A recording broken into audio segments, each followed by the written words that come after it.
اگر آپ کی حالت درست نہیں ہے تو دوسرا بھی آپ کو درست نظر نہیں آئے گا. اس پر جو رومی رحمت اللہ علیہ نے آج مثال قائم کی ہے آپ سب خوش ہو جائیں گے. رومی رحمت اللہ علیہ فرماتے ہیں کہ ابو جہل آیا اور علماء نے بیان کیا کس سے بڑے، لیکن آج رومی صاحب بھی بیان کر رہے ہیں. ذرا فرق دیکھ لینا خطیبوں کے بیان کا اور ایک رومیانہ مزاج والے کے بیان کا. وہ فرماتے ہیں کہ جس طرح بیوی نے خاوند کو دیکھ کر فیصلہ کیا، اس طرح ابو جہل نے بھی رسول اللہ کو دیکھ کر فیصلہ کیا. ابو جہل حضور کے سامنے آیا اور آنے کے بعد بولا کہ یہ کتنا معاذ اللہ ثم معاذ اللہ، کتنا بیکار نقشہ ہے آپ کا، اللہ یعوذ باللہ.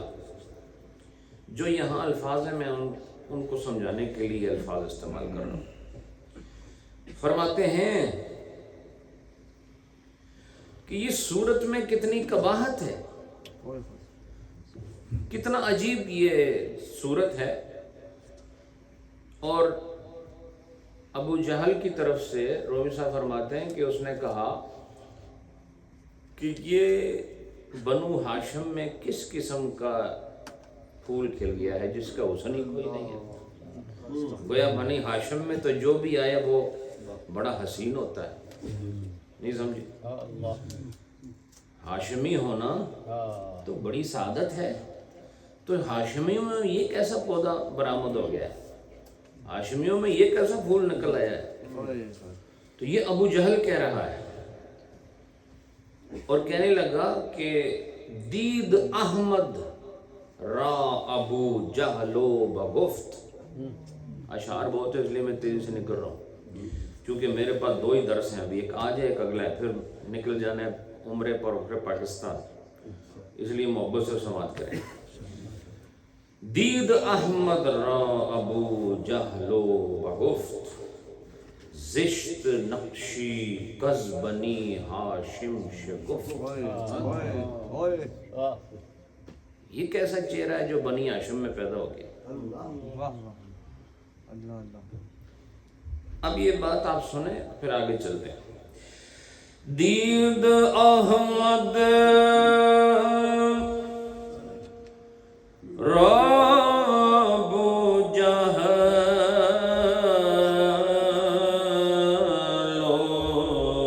بگفت،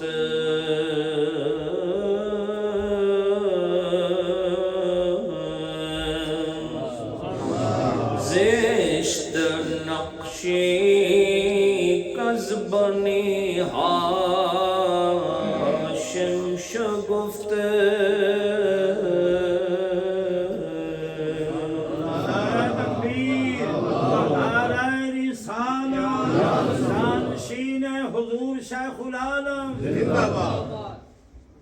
اب یہ کس کو کہا جا رہا ہے؟ ذرا حوصلہ دیکھو میرے نبی کا.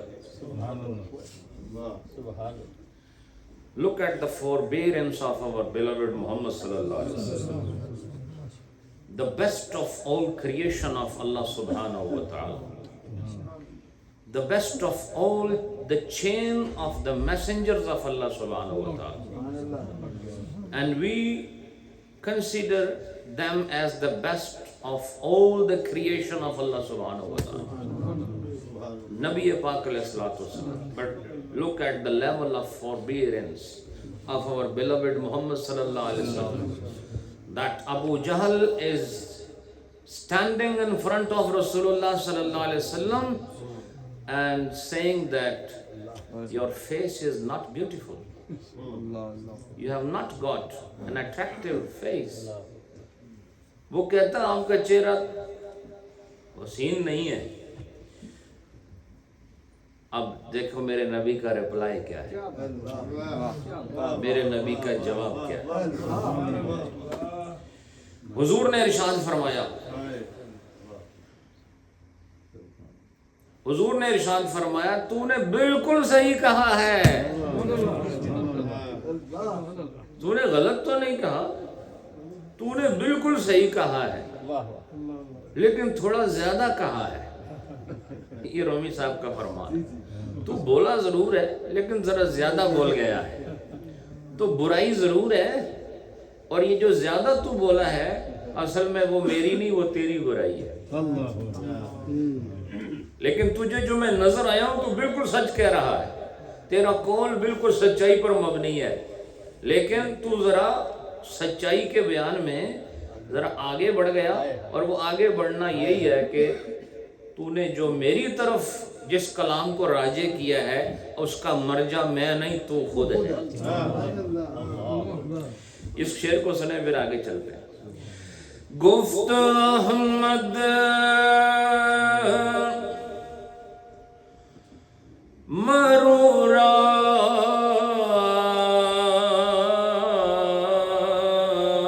کے راستے,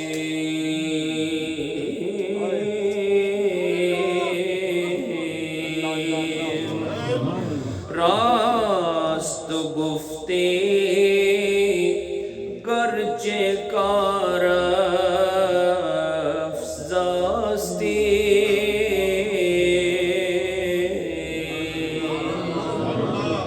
سچ کہا تو نے, تھوڑا زیادہ بول گیا ہے لیکن کہا تو نے سچ ہی ہے. فرماتے ایک طرف ابو جہل آیا اور رسالت مآب کے چہرے کو دیکھا اور کہا کہ چہرہ خوبصورت نہیں. حضور نے کہا تو سچ کہتا ہے, خدا کا کرنا ایسا ہوا کہ صدیق اکبر آتے ہیں.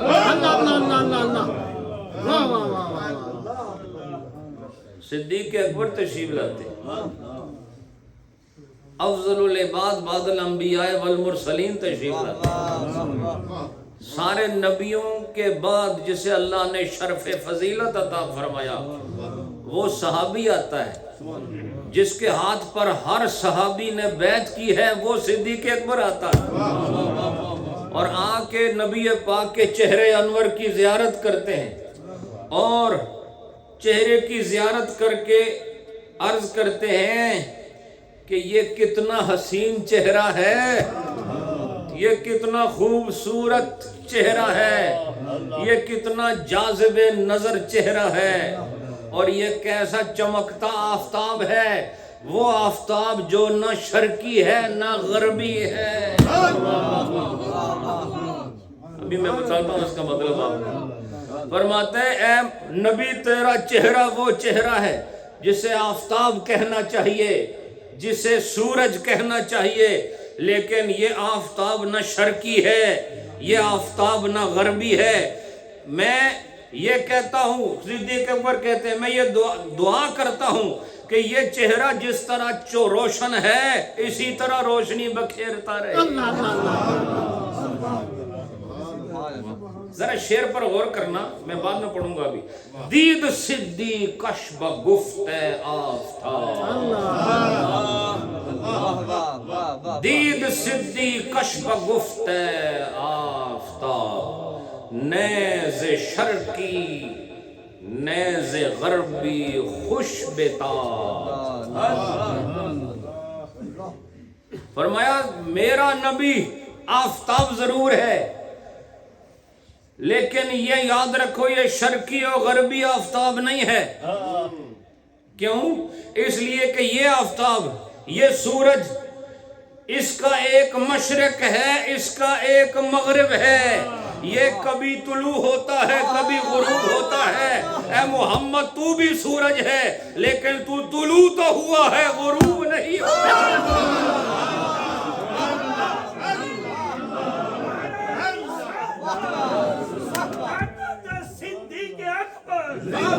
فرمایا تو وہ سورج ہے جس کے لیے کوئی مغرب نہیں ہے, اور یاد رکھ اس کے لیے یہ مشرق بھی نہیں ہے, اس لیے کہ جب نہ مشرق تھا نہ مغرب تھا اس وقت بھی آفتاب نبوت چمک رہا. اس لیے تیرے شروق کا کوئی مقام نہیں اور تیرے غروب کا کوئی مقام نہیں. نہ تیرا شروق ہے نہ تیرا غروب ہے, تو آفتاب خدا ہے. کائنات نہیں تھی تب بھی تو روشن تھا. اس لیے فرمایا کہ یہ روشنی پھیلتی رہے، یہ روشنی پھیلتی رہے۔ اب جب حضور اس شروق اور اس غروب کے شمس نہیں ہیں تو مان لو کہ پھر آج بھی نور تقسیم کر رہے ہیں۔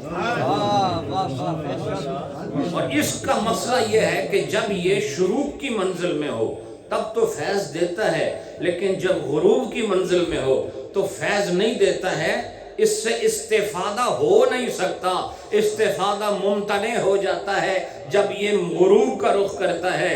لیکن نبی پاک علیہ السلام کی ذات وہ آفتاب ہے کہ جس کی تابانیوں سے پہلے بھی کائنات استفادہ کر رہی تھی، آج بھی استفادہ کر رہی ہے، اور حشر کے میدان میں بھی استفادہ کرنے والی ہے۔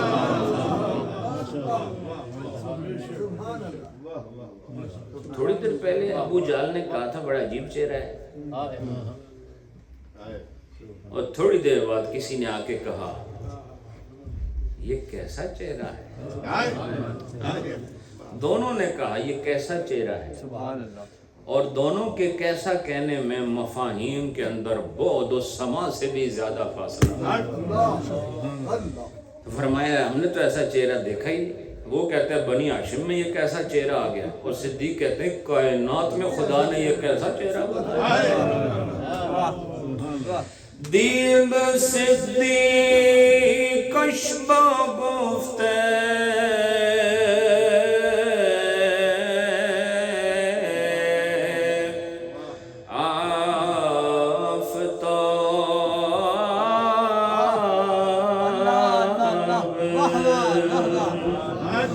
نیز شرقی نیز غربی خوش بتاب۔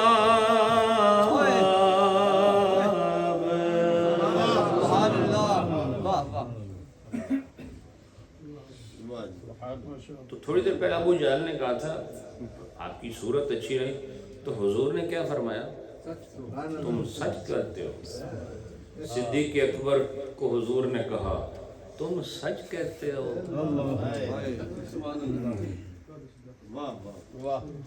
Few moments before, when Abu Jahl said to Rasulullah, Al-Ayazu Billah, your face is not that beautiful, not that attractive. What was the reply of our beloved Muhammad sallallahu alaihi wasallam? You are right. Then Abu Bakr Siddiq had this gaze upon the blessed face of Rasulullah sallallahu alaihi wasallam and said that this face cannot be compared with the beauty of the whole universe. Subhanallah. ایسا چہرہ تو اور کوئی۔ Reply of our beloved Muhammad was the same. You are right. So if the reply is positive for two contradictive situations, where the contradiction is there between the saying of Abu Jahl and between the saying of Hazrat Siddiq Akbar, but the reply is the same. Yes, you both are saying the right thing. You both are truthful. دونوں سچ کہتے ہو۔ تو رومی صاحب نے فرمایا، رومی صاحب اب صدیق اکبر کو یہاں حضور کی طرف سے عزیز کہہ رہے ہیں۔ کیا کہہ رہے ہیں؟ گفت احمد راست گفتی اے عزیز۔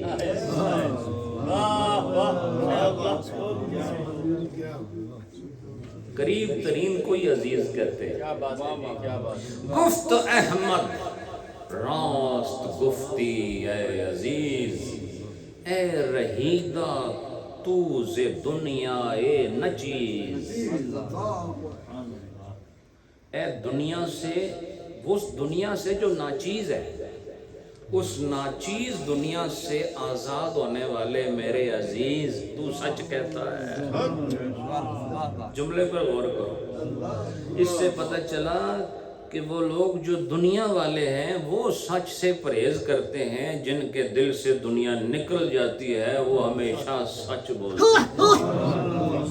اس لیے صدیق اکبر نے دنیا سے ایسے نکلے کہ انہوں نے ساری دنیا کو نکال کر حضور کے قدموں میں ڈال دیا۔ جو کچھ ہے سب آپ کے قدموں پہ نچھاورا۔ گفت احمد راست گفتی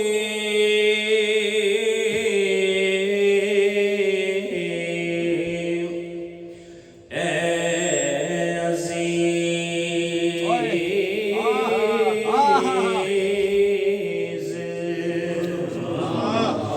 اے رہیدہ تو سے دنیا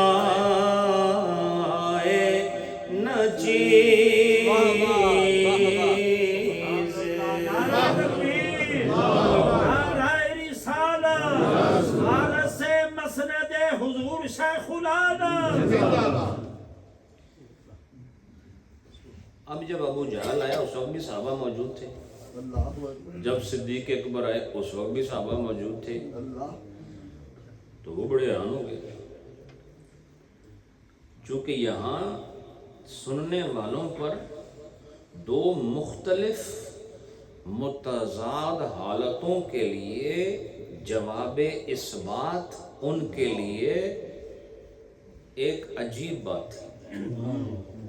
مثلا تسی مینوں آکھو کہ باہر سردی ہے یا گرمی، تو میں تمہیں آکھاں تسی دسو، تسی آندے ہو گرمی ہے، دوسرا آکھے جی سردی ہے، تو میں دونوں آکھاں تساں ٹھیک آکھیا، تو جڑے بیٹھے ہوئے گے سوچو گے تو صحیح، ایک ان میں سے درست ہو سکتا ہے، دونوں نہیں درست ہو سکتے۔ بولو۔ ایک نے کہا آپ جیسا معاذ اللہ جو ناقابل قبول صورت والا ہے اور کوئی نہیں، اور ایک نے کہا تواڈے جیسا کوئی اور ہو ہی نہیں سکتا۔ دونوں نبی پاک فرمایا ٹھیک کہندے ہو، کہ سنن والے حیران، انہاں کہ ایک ایسی گل ہے، تو رومی صاحب فرماتے ہیں سبحان اللہ، آپ نے بہت سارے القابات نبی پاک کے لیے سنے ہیں جناب رومی سے، جس میں آج ایک اور اضافہ ہو رہا ہے، حضور کی صفات پر دلالت کرنے والی ایک صفت کی کیفیت، مضاف مضاف الیہ کا خوبصورت اجتماع۔ وہ کیا؟ حضور کو آج رومی صاحب جو ہمیں بتا رہے ہیں، وہ ایک تو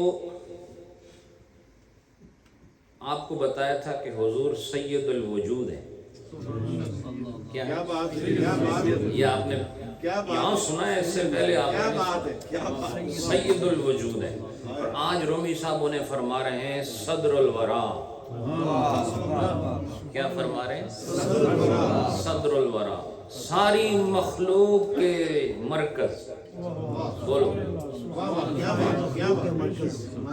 یعنی زمین کا جو صدر ہے وہ بیت اللہ ہے، لیکن ساری کائنات کا صدر مصطفیٰ کی جو مقام اوسط ہے زمین کا، وہ کون سا ہے؟ وہ تو بیت اللہ شریف ہے، اور اس مقام اوسط کو بھی اگر کسی نے سمجھایا ہے تو وہ رسول اللہ کی ذات ہے، اور ساری کائنات کا جو صدر ہے، ساری مخلوقات کا جو امام ہے، اور ساری مخلوقات کا جو سربراہ ہے، وہ صدر الورا ہے، اسی کو مصطفیٰ کہتے ہیں۔ تو انہوں نے کہا کہ بات یہ سمجھ نہیں آئی کہ آپ نے دونوں کو راست گو کہا ہے۔ یا رسول اللہ، آپ نے دونوں کو بولو راست گو، دونوں کو کہا، تو سچی گل کیتی ہے، ٹھیک گل کیتی، you both are telling me the right thing, your statements are acceptable, you both are right in your statements۔ سبحان اللہ۔ تو یہ ذرا سن لیں، حضور نے جب یہ بات فرمائی تو حاضراں گفتند کے صدر الورا، حاضراں جو تھے موجود سن، گفتند کے اے صدر الورا، راست گفتی، راست گو گفتی، دو زد گو را چرا۔ بڑا خوبصورت بھائی ہے، فارسی کا بھی بڑا لطف ہے. راست گو گفتی، راست گو گفتی دو ضد گو، راست گو گفتی دو ضد گو را چرا. دو یعنی اجتماع ضدین کرنے والوں کو آپ نے راست گو کیسے کہہ دیا؟ کیونکہ اجتماع ضدین ممتنع ہے. تو پھر جب اجتماع ضدین ممتنع ہے تو پھر آپ نے ان دو لوگوں کو جو ضد بول رہے ہیں کیا کر رہے ہیں؟ ضد گو ہیں. کیا ہیں؟ تو ضد گو میں سے ایک ہی راست ہو سکتا ہے. ضد کسے کہتے ہیں؟ اپوزٹ کو. ضد کسے کہتے ہیں؟ اپوزٹ کو. مثلا ایک کہتا ہے ایک کہتا ہے نہیں ہے، تو یہ دونوں تو نہیں ٹھیک ہو سکتے. یہ ضد کا ذکر کر رہے ہیں. تو رومی صاحب فرماتے ہیں صحابہ کی زبان میں وہ حاضران سے مراد صحابہ کرام، حاضران سے مراد صاحبان ہیں. بولو حاضران سے مراد صاحبان ہیں جو حضور کے ساتھ بیٹھے ہوئے تھے. انہوں نے کہا کہ آپ نے دو ضد گو کو راست گو کہہ دیا. دونوں ضد گوئی کرنے والوں کو راست گوئی کا فتویٰ دے دیا. یہ کیا بات ہے؟ ذرا اس سوال کو سنو پھر جواب بھی الگ سے پڑھتا ہوں. حاضران گفتند کے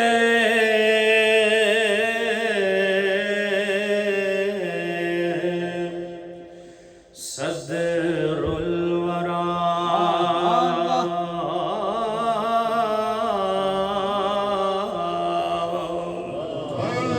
راست گو گفتی دو ضد گو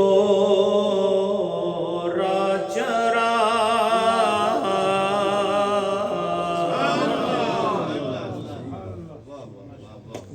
انہوں پڑھنا ہی بڑا اوکھا ہے. ویسے تو کھلو کے دو چار گلاں کرنا آسان گل ہوتی ہے، یہ مشکل کام ہے. حاضران گفتند جڑے حاضر سن انہاں آکھیا کہ اے صدر الورا، ساری مخلوق دے صدر، ساری مخلوق دے صدر. راست گو گفتی، اب یہ سوالیہ نشان ہے پھر. راست گو گفتی دو ضد گو را چرا. دو ضداں بولن والیاں نو تسی کس طرح صحیح کہہ دیتا؟ کیوں آپ نے اس طرح فرمایا؟ وجہ دسو سانو. یہ بحال اعتراض نہیں فرمایا. صحابہ نے جو عرض کیا ہے یہ بحال اعتراض نہیں کیا، بلکہ سوال کیا ہے طلب تشفی کے لیے. کس کے لیے؟ طلب. اس سے پتہ چلا کچھ سوال فتنے کے لیے کیے جاتے ہیں، کچھ سوال تشفی کے لیے. Some questions are made to create restlessness, and there are questions which are made for our convenience and for our satisfaction. So this question was made out of this mood and this need that they were asking for convenience and comfort from Rasulullah sallallahu alaihi wasallam, that how is this possible to say yes to both Abu Jahl and Siddiq Akbar, that you both are saying the right thing. So the question is made for their clarity and for their comfort, internal comfort. اب میرے نبی کا جواب سنو. سنو آپ، یہ سنیں آپ کہ نبی پاک what is the divine reply of our beloved Muhammad. وہ فرماتے ہیں کہ دیکھو میں نے اس لیے دو ضد گو کو یہ کہا کہ تم دونوں سچ کہتے ہو، اس لیے کہ جو انہوں نے کہا انہیں وہ نظر آیا ہے. بولے نہیں ہو. یہ تھوڑے نہ بولنے نہیں گل بھی آگے آ رہی ہے آپ صاحب، آج خطیبوں کے لیے بڑی خوبصورت بات ہے، آگے آ رہی ہے، بڑی اچھی بات ہے۔ تو فرماتے ہیں کہ یہ سچ اس لیے کہہ رہا ہے کہ ان کو صرف یہ جو میرا چہرہ نظر آتا ہے، فرماتے ہیں یہ میں صرف چہرہ نہیں ہوں، میں اللہ کا چمکایا ہوا شیشہ ہوں، میں آئینہ سیکل من اللہ ہوں، اللہ کی طرف سے کلئی کیا ہوا شیشہ اور آئینہ ہوں، لہذا میرے چہرے میں کسی کو محمد نظر آئے گا اور کسی کو چہرے میں اپنا چہرہ نظر آئے گا۔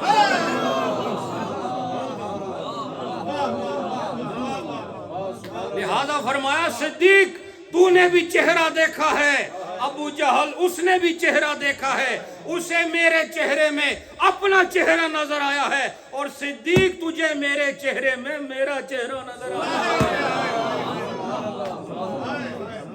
یا یوں بھی کہہ سکتے ہیں اے صدیق تجھے میرے چہرے میں اپنا چہرہ نظر آیا ہے، نہیں کہہ سکتے ہیں۔ اب وہ رومی صاحب کا عنوان یاد کرو نا جو بتایا تھا شروع میں کہ آدمی جہاں کھڑا ہوتا ہے حرکت وہیں سے ہوتی ہے، وہ جس حال میں ہے اس حال میں حرکت کرے گا، تو جس حال میں ابو جہل ہے وہ اس حال میں حرکت کرے گا، اور جس حال میں سارے صدیقین کا امام ہے وہ اس حال میں حرکت کرے گا۔ ایک کو قباحت نظر آئی اور ایک کو ملاحت نظر آئی، ایک کو سیاہی نظر آئی ہے اور دوسرے کو آگاہی نظر آئی ہے، ایک کو ظلمت نظر آئی ہے اور دوسرے کو ساری کائنات کا نور نظر آیا ہے۔ تو فرمایا میں سیکل شدہ ہوں، کسی چیز کو رگڑ رگڑ کے ایسا رگڑ دینا کہ وہ اتنا کلین ہو جائے، اتنا سمودھ ہو جائے کہ اس میں اپنا آپ نظر آنے لگے، تو اس کو سیکل کہنا کہتے ہیں۔ کسی چیز کو صاف کر دینے کو بھی سیکل کہتے ہیں، لیکن رگڑ رگڑ کے کسی چیز کو چمکا دینا اس کو بھی سیکل کہتے ہیں۔ فرماتے ہیں میرے چہرے پر میرے رب نے ایسے خوبصورت انداز سے چمک کو قائم فرمایا ہے کہ یہ صرف میرا چہرہ نہیں بلکہ سامنے والے کے لیے شیشہ اور آئینہ بن گیا۔ اور فرماتے ہیں انسان تو انسان ہے، اس کے ہاتھ جب کسی چیز کو رگڑنا شروع ہو جائے تو وہ اس کو چمکا دیتا ہے۔ رومی صاحب فرماتے ہیں گویا رسول اللہ نے یہ فرمایا کہ مجھے تو دست قدرت نے چمکایا، بولو مجھے دست قدرت نے چمکایا ہے۔ اور فرماتے ہیں کہ پھر ہر گورا کالا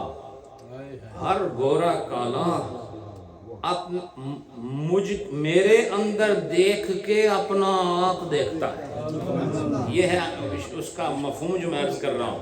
فرماتے ہیں ہر گورا اور کالا، اب آپ کو میں بات بتاؤں، شیشے میں جب ایک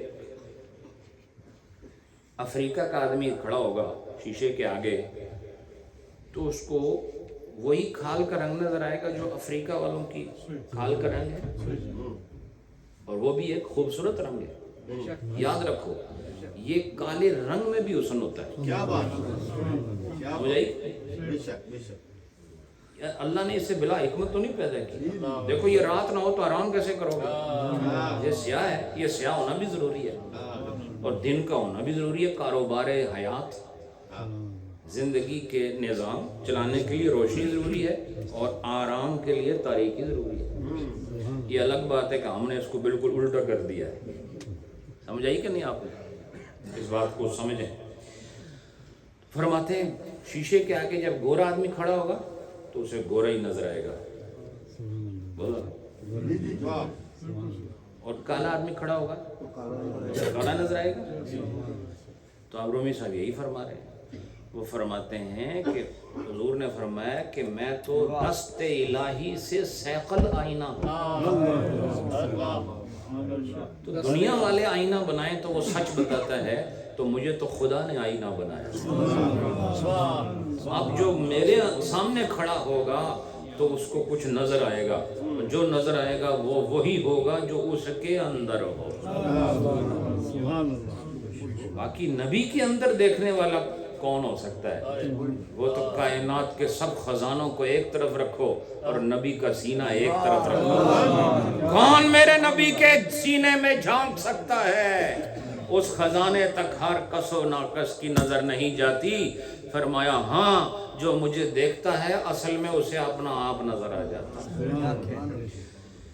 تو فرمایا کہ جب اپنا آپ نظر آ جاتا ہے تو پھر دیکھو نا، ابو جہل نے مجھے دیکھا تو اسے میں نظر نہ آیا، اسے اپنا آپ نظر آیا ہے، اور صدیق اکبر نے دیکھا تو اسے میں نہیں بلکہ اپنا آپ نظر آیا ہے۔ ایک کو زشتی ہے، یعنی فرمایا کہ اس نے کہا کہ نقش زشتی والے ہیں، اور صدیق اکبر نے کیا کہا؟ فرمایا آپ آفتاب نئے شرقی و نئے غربی ہیں۔ آفتاب، اس کو یاد کر لو، بول دیا کرو کبھی کبھی گفتگو میں آپ لوگ بھی، کہ میرا نبی آفتاب نئے شرقی و نئے غربی ہے۔ اور ابو جہل نے کیا کہا کہ یہ نقش زشتی ہے، اور صدیق نے کہا یہ آفتاب نئے غربی اور نئے شرقی ہے۔ سمجھے؟ تو فرمایا دونوں کے قول مختلف ہیں، اس لیے کہ دونوں کی حالت مختلف ہے۔ گفت من آئینہ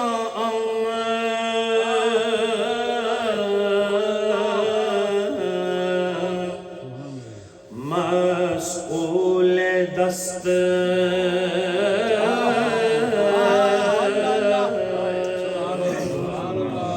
ترک و ہندو درمنا بیند کے ہست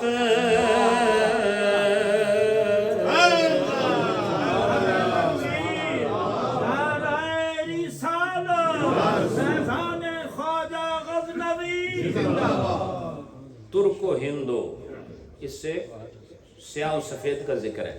ترک و ہندو دھرمنا بیند کے ہست، جو وہ ہے میرے اندر ترک و ہند والا وہی دیکھتا ہے جو وہ ہے۔ اس کے بعد وہی بات کر رہے ہیں، رومی صاحب فرماتے ہیں کہ جس آدمی کے سامنے آئینہ رکھا ہو تو پھر خوبی اور برائی والے اس کے اندر اپنی خوبی اور برائی دیکھ لیتے ہیں۔ اچھا یہ حقیقت بھی ہے، جب آپ شیشے کے آگے کھڑے ہوتے ہو تو آپ لوگ پھر آپ نے تجربہ کیا ہی ہوگا، کبھی آپ اپنی مونچھیں ٹھیک کرتے ہیں، ایک طرف دوسری کہنی اتھوں ڈنگی ہو گئی، دوئے پاسے ٹھیک کرو، پھر آپ کہتے ہیں یہ میرے ناک پر داغ کدھر سے آ گیا۔ نہیں، آپ لوگ بیٹھ کے کتنی تحقیق کر رہے ہوتے ہیں شیشے کے آگے، اور جیسے شیشہ ہٹا تھوڑی تحقیق بھی ختم ہو جاتی، سارے رولے ختم، ساری مصیبت ہے نا۔ جیسے شیشہ آیا پھر شروع ہو گیا، یہ سجا کن لمبا ہے، تھوڑا کھپا چھوٹا ہے، نہیں سمجھے، مختلف۔ تو اب وہ رومی صاحب فرماتے ہیں اس کو نظر کچھ نہ کچھ آتا ضرور ہے، تو جس کو بعض ایسے بھی ہیں جو شیشہ دیکھ کے کہتے ہیں واہ اللہ نے مجھے کتنا خوبصورت بنایا۔ بعض خوبصورت ہوتے ہیں لیکن شکوک کا شکار ہوتے ہیں، نہیں ہوتے، نہیں ہوتے، ہوتے ہیں، بار بار دیکھتے رہتے ہیں، ایک بار یہ دیکھیں پھر تو جی بہت زیادہ شیشے کو دیکھتے ہیں۔ علامہ صاحب فرما رہے ہیں، تو اب رومی صاحب فرماتے ہیں کہ شیشے کا کام کیا ہے کہ اس کا یہ کام ہے کہ وہ برائی کو برائی بنا کے دکھاتا ہے، اچھائی کو اچھائی بنا کے دکھاتا ہے۔ شیشہ کبھی جھوٹ نہیں بولتا، پاویں تسی کتنے بڑے پیر صاحب ہو جاؤ، شیشے نے وہی دسنا ہے جو تسی ہو۔ پاویں تواڈے 5000 خلیفے ہون، پاویں تواڈا 1 لاکھ دا اجتماع ہوئے، پر راتی شیشے اگے تک کھلو گے سبحان اس وقت شیشہ کہے گا جھوٹیا، ناکام، اللہ کے دین سے منہ پھیرنے والے، لوگوں کو اپنے جال میں پھنسانے والے۔ جو 1,00,000 کا مجمع تجھے نہیں بتا سکتا وہ شیشہ تجھے ایک وقت ایک آن میں بتا۔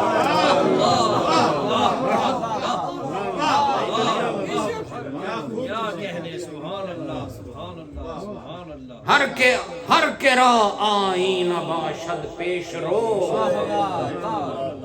زشت و خوب خیش را بیند درو۔ وہ اپنے خوبی اور زشتی دونوں کو اس کے اندر دیکھ لیتا ہے۔ تو فرمایا کہ شیشہ جب میرے نبی کا سامنے آیا تو ابو جہل کو اس کی برائی نظر آ گئی، صدیق کو اس کی اچھائی نظر آ گئی۔ ہر کے آئین باشد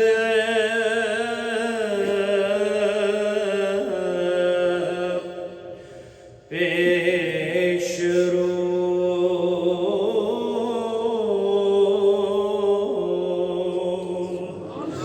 زشت و خوب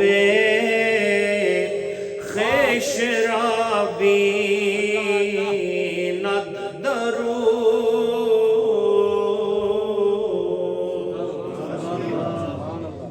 اس کے بعد یہ باتیں کر کے رومی صاحب کہتے ہیں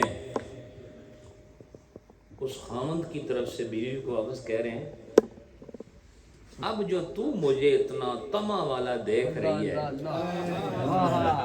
کہاں سے بات لا کے ادھر رکھی ہے؟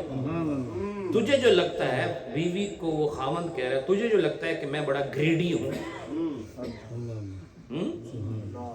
اور میں بڑا نیڈی ہوں، نہیں سمجھے؟ تو یہ یاد رکھ کہ یہ جو گریڈینس اور یہ جو نیڈینس ہے نا، یہ میری نہیں، یہ تیری ہے۔ میں تو شیشہ ہوں، تجھے میرے اندر اپنا آپ نظر آتا ہے، میں کہاں ہوں؟ اب وہ کہتے ہیں کہ اب علماء کی یہ اصطلاح آگے آ رہی ہے، وہ فرماتی ہیں کہ تو تحری جو کر رہی ہے نا میرے لیے، تحری کیا ہوتی ہے پتہ ہے نا آپ کو؟ ماشاءاللہ۔ تو چلو وہ جو ازمپشن ہے، تو وہ فرماتے ہیں تمہارا جو یہ ازمپشن ایکٹ ہے، یہ ازمپشن ایکٹ کب ہوتا ہے؟ جب کوئی بتانے والا نہ ہو۔ بولو تحری کب ہوتی ہے؟ علماء بیٹھے ہیں، جب کوئی علامت بھی نہ ہو، علامت کا ہونا بتانے والے کے مترادف، نہیں سمجھے؟ بتانے والے کے لیے آدمی ہونا ضروری نہیں ہے، کوئی بھی چیز بتانے والی ہو، نشان ہو، وہ بھی بتانے والا ہے۔ تو فرماتے ہیں جب کوئی خبر دینے والا نہ ہو، بتانے والا نہ ہو، اس وقت پھر تحری کی جاتی ہے، جیسے کہ قبلہ کے التماس اور قبلے کی تلاش میں تحری کی جاتی ہے، جب پتہ نہ ہو قبلہ کدھر، رات اندھیری ہے، مشرق مغرب کا پتہ نہیں ہے، سمجھے کہ نہیں؟ اس وقت کہتے ہیں تم تحری کرو، خود ازمپشن کرو کہ قبلہ کس طرف ہو سکتا ہے۔ تو فرماتے ہیں جس طرف تم قبلے کے لیے تمہارا دل مطمئن ہو جائے اس طرف نماز پڑھو، تمہاری نماز ہو جائے گی۔ اس ایکشن کو، اس فعل کو تحری کہتے ہیں۔ اب رومی صاحب اس عورت کی طرف، وہ عورت کے لیے خامند کی طرف سے کہہ رہے ہیں اے میری بیگم، یہ جو تیری زنانہ تحری ہے نا، اس سے چھوڑ دے۔ خوبصورت انہوں نے ذکر فرمایا، یہ تحری تو ہے لیکن زنانہ قسم کی ہے، کمزور ہے۔ اب مرد کے مقابلے میں عورت بولو کمزور ہوتی ہے کہ نہیں؟ یہ کوئی ہیومن رائٹس کا مسئلہ نہیں ہے، یہ نیچرل فیکٹ ہے، سمجھ آئی کہ نہیں آپ؟ اس لیے کسی کو تکلیف نہیں ہونی چاہیے، پاویں کوئی بھی ہو، نہیں سمجھے؟ شرقی ہو یا غربی ہو، سمجھ آئی کہ نہیں؟ یہ تو ایک نیچرل فیکٹ ہے کہ عورت جو ہے وہ عورت کے مقابلے میں کمزور ہے، مرد کے مقابلے میں کمزور ہے۔ تو وہ فرماتے ہیں تو جو تحری کر رہی ہے نا، یہ زنانہ تحری ہے، وہ میرے لیے کر رہی ہے، تو کہ میں طمع والا ہوں یا نہیں ہوں، فرماتے ہیں تو یہ تحری زنانہ چھوڑ دے، اس سے ذرا برتر ہو جا. کیا ہو جا؟ برتر کا مطلب بھی آپ کو آنا چاہیے، یعنی جس مقام پر آدمی ہو اسے چھوڑ کر اس سے اوپر جائے تو اس کو برتر ہونا کہتے ہیں. کیا کہتے ہیں اس کو؟ برتر. تو وہ کہتے ہیں اے زنر تمام بینی مرا زی تحری یہ زنانہ برترا. یہ جو عورتوں والی تحری ہے اس کو چھوڑ، اس سے اگلی منزل پر آ. مجھے جو تو تما کہہ رہی ہے، تما والا کہہ رہی ہے کہ میں لالچی ہوں، تو یاد رکھ میری لالچ کچھ اور آگے آ رہی ہے، وہ پہلے بھی بتا دیا. تو اس شعر کو سنیں پھر آگے چلتے ہیں. اے زمر تمام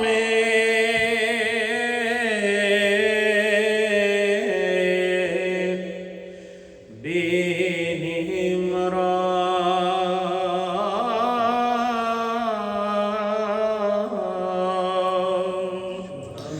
زی تحری زنانا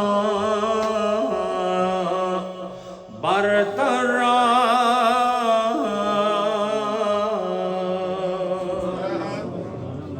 آگے فرماتے ہیں جو تما تجھے نظر آئی ہے وہ تو میرے اندر نہیں ہے. ہاں ایک تما اور ہے کہ میں لوگوں کو اکٹھا کرتا ہوں. پچھلے درس میں بتایا اکٹھا کس لیے کرتا ہوں کہ ان لوگوں سے سانپوں والی صفت کو زائل کروں. پیچھے گزرا تھا. میری تما یہی ہے. یہ تما میری کیا ہے کہ لوگ میرے قریب آئیں، اجتماع ہو خوبصورت، اس لیے نہیں کہ بلے بلے ہو. اجتماع اس لیے ہو تاکہ آنے والوں کی عادتیں درست ہو جائیں. آج تک کوئی اجتماع اس نیت سے بھی کسی نے کیا ہے کہ سننے والوں کو کچھ علم حاصل ہو جائے، سننے والوں کو کوئی فکر حاصل ہو جائے، سننے والوں کو کوئی نصیحت حاصل ہو جائے. بس جس نے اجتماع کرنا ہے، کسی کو اپنے ابے کی فکر ہے، کسی کو اپنے دادے کی فکر ہے، کسی کو اپنے خاندان کی فکر ہے، کسی کو اپنے منصب کی فکر ہے. بس سب کے جو اجتماعات کا جو مورد ہے اور ان کے اجتماعات کا جو وجہ ہے وہ ایسی وجوہات ہیں جس سے سننے والوں کو کوئی فائدہ اور استفادہ نہیں ہوتا. تو اب وہ فرماتے ہیں میں بھی لوگوں کو اکٹھا کرتا ہوں باتیں سنانے کے لیے. میری تما ہے، میری یہ تما ہے. اور بتا تو یہ تما رحمت ہے کہ نہیں؟ میں لوگوں کو بلاتا ہوں، اس سانپوں کو بلا کے ان کے دانت توڑتا ہوں. کیا بات ہے، کیا بات. یہ پچھلے درس میں گزرا تھا. تو جب میں سانپوں کے دانت توڑ دیتا ہوں تو وہ پھر ڈنگنے کے قابل نہیں رہتے. تو جب ڈنگنے کے قابل نہیں رہتے تو پھر وہ پرامن ہو جاتے ہیں اور خود بھی مامون ہو جاتے ہیں. نہ وہ دوسرے کو نقصان دیتے ہیں نہ وہ خود نقصان والے ہوتے ہیں. کیوں کہ ڈنگنے والے کو مارا جانے کا خطرہ ہوتا ہے. سمجھائی کہ نہیں؟ تو فرماتے ہیں میرا کام تو یہ ہے کہ میں اس کے ڈنگ کو اکھاڑ کر اسے ڈھنگ والا بنا دیتا ہوں.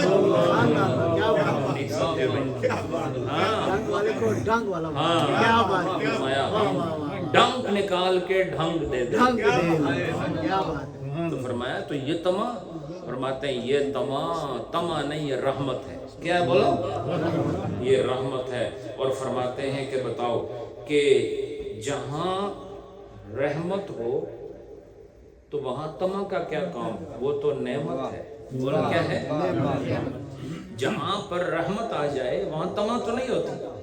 تو وہ تما جو رحمت ہو وہ بھی نعمت ہوتی ہے. بولو.